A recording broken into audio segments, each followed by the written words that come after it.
मी तुम्हाला एका मुलीची आत्मकथा सांगणार आहे. वयाच्या 17व्या वर्षी लग्न झालं. अचानक लग्न ठरलं.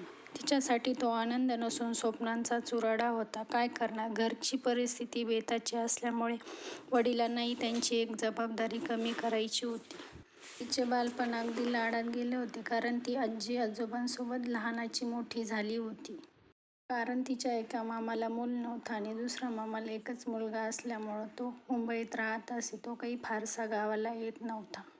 तिला नंतर पुढचं शिक्षण घेण्यासाठी एका जिल्ह्याच्या ठिकाणी हॉस्टेलला टाकण्यात आले.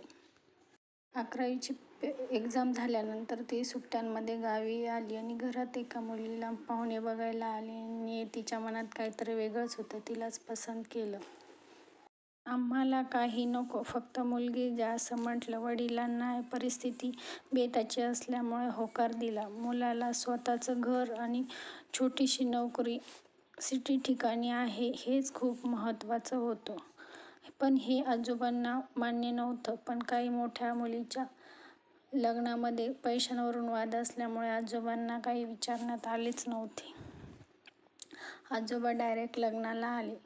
एवढ्या लोकांमध्ये फक्त डोळ्यात पाणी त्यांच्याच होतं.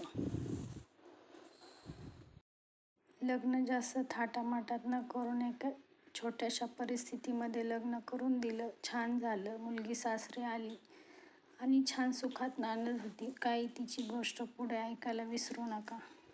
लग्नाच्या 2-2.5 वर्षांनंतर तिने छान एका मुलीला जन्म दिला होता. पण मधला काळ फार खडतर होता. पुढे ऐकायचं असेल तर नक्कीच मला शेअर, सबस्क्राईब करायला विसरू नका. अशी तिच्या लग्नाच्या 18 वर्षापर्यंतची कथा मी तुम्हाला सांगणार आहे. प्लीज माझ्या चॅनलला लाईक, सबस्क्राईब करा. Bye bye.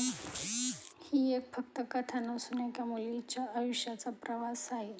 पुढे ऐकायचं असेल तर उद्याच्या व्हिडिओमध्ये नक्की सांगा.